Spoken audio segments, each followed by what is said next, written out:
Hey all, and this is the Yggdrasil's Root event. This is a Water Slayer event and Arcane Killer. So the team you can see on the screen is not really the team I've been using much. This is the team I have been using just to level up the bosses. Amazingly, I managed to get 2 main heroes. I got an extra main hero from tier 2 of the vault, and the random 6-star hero also gave a main hero. This is the team I will be focusing on for this event. You may also see I have a rather large amount of gems. Next video I'm going to be going hard at the vault. I really like dark decks, so keep an eye out for that if that interests you. So this deck is okay, it's not that effective, it's the best deck I can make up. It can do damage to Radiants, which is the important part, but it can't really kill them. Let me talk through the deck. So Paris, Son of Priam and Trojan Lovers both have this skill that creates a lot of water-powered gems when you attack. The idea behind that is to get both of these cards going to fill the grid with power gems. Then once that is done, you can use this card, which is the card that has the killer skill on it, out of the older cards. Then also use High Performance Unit area to get supercharged up, and then when the grid is full of power gems, this card should do a lot of damage. But that's the idea behind the deck anyway. It's all pretty much based on this card, the Apex Predators, for the damage. So yeah, Trojan Lovers and Paris, Son of Priam to fill the grid with power gems. High Performance Unit area to get supercharged up. Frozen Devastation for the killer skill, then Apex Predators for the damage. You'll see as I play the event how to really use this team. It's a decent team, but because Radiants have more health than they did the last time I used this deck, it's going to be pretty difficult.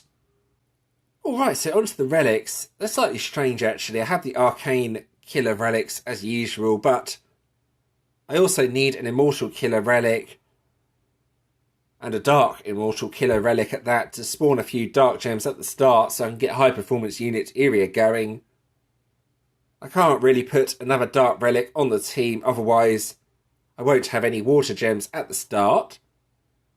So here we go with the relics.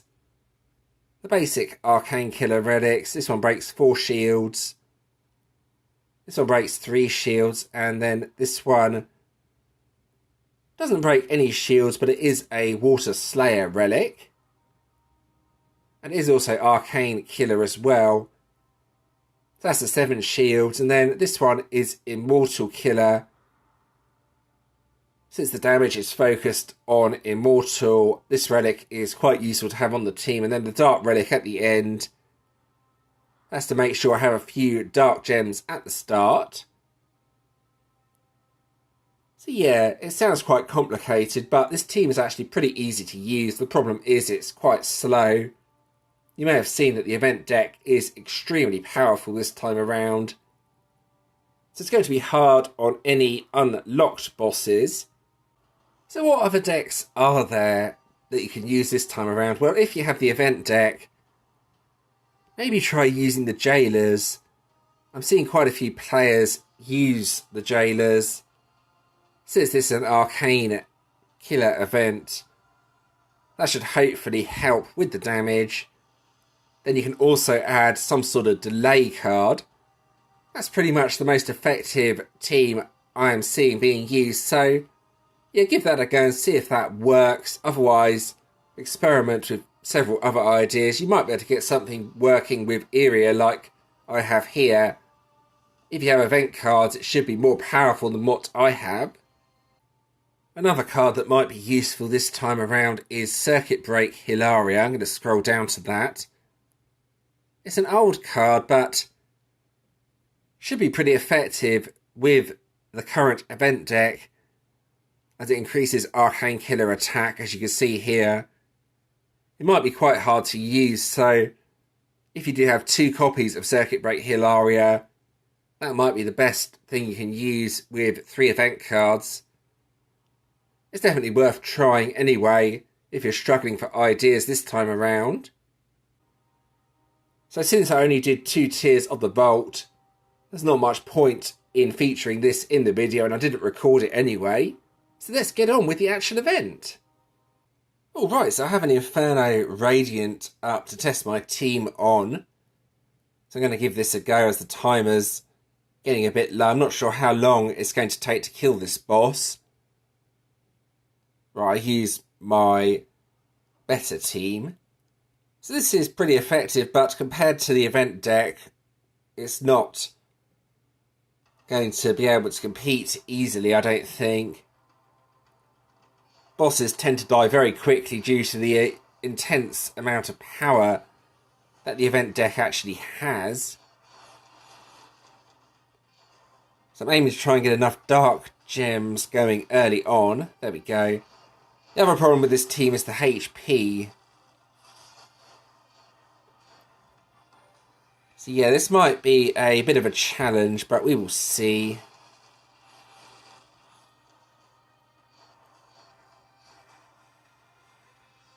Luckily, this one only has Traitor. The weakened boss is much harder. So there we go, that's the grid full of power gems now. Now I can start dealing some damage. I'll try matching them all together like so.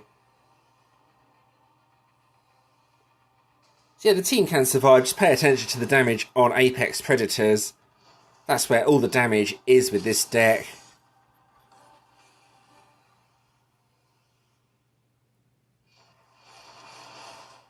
As there's healing as well, the HP isn't too much of an issue, but I still have to be careful.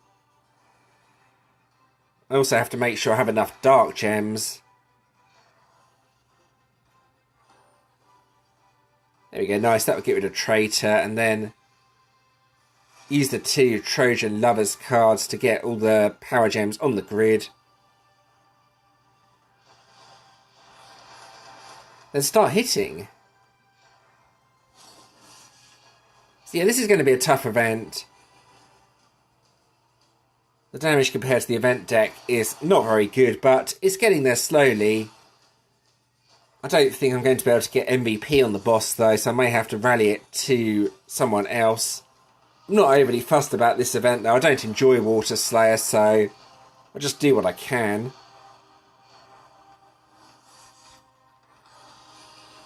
Need to try and get some dark gems going, ideally.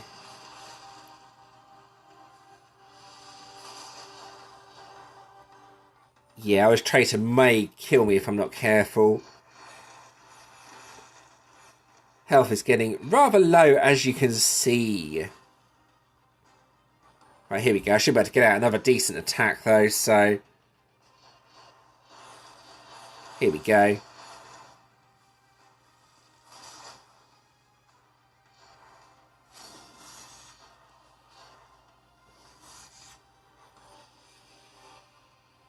Yeah, it's chipped off some of the health, but the timer on the boss is also going to be a problem.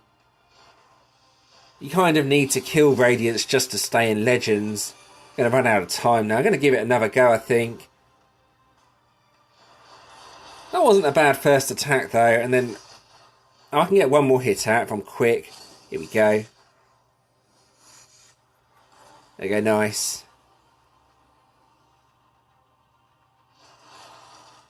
So let's quit out and see how much damage that actually did.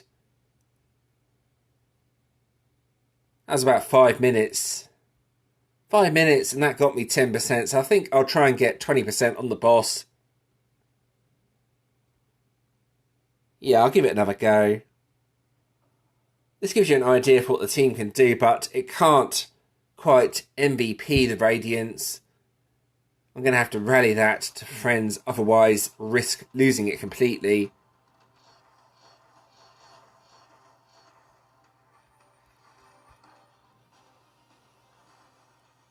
I want to get at least 20% on it though, which I'll do. But yeah, you can see this is going to be a tough event for me.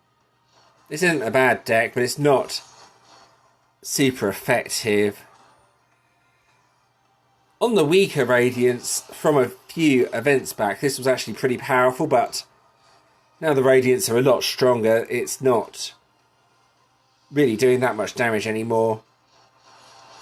So maybe I should have stayed on an earlier Prestige? I don't know, it's hard to say really, but it's a bit late for that.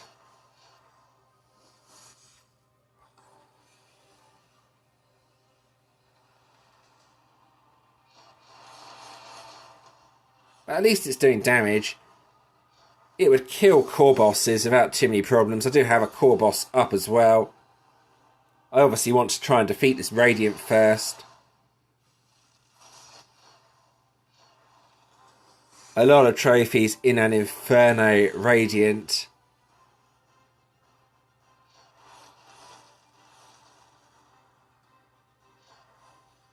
Right, it's hard to find a match here, so I have to do that. I need to match Dark Gems to get Area up.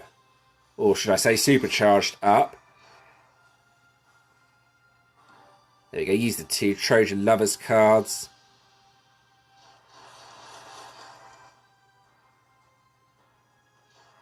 So all I could do is put Awakening on Apex Predators, and that may increase the damage a bit, but it is a waste of mana. I'm not sure if I want to do that or not.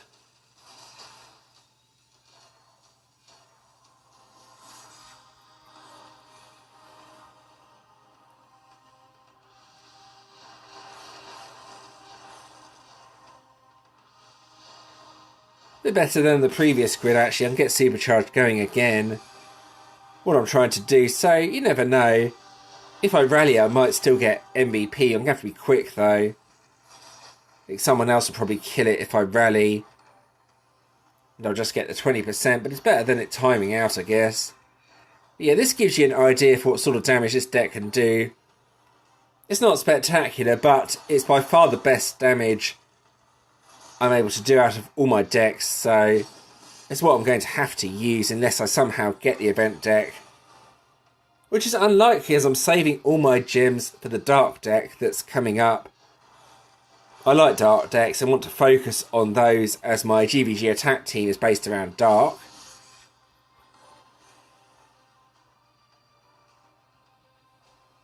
Yeah, I'm only going to get one more hit out.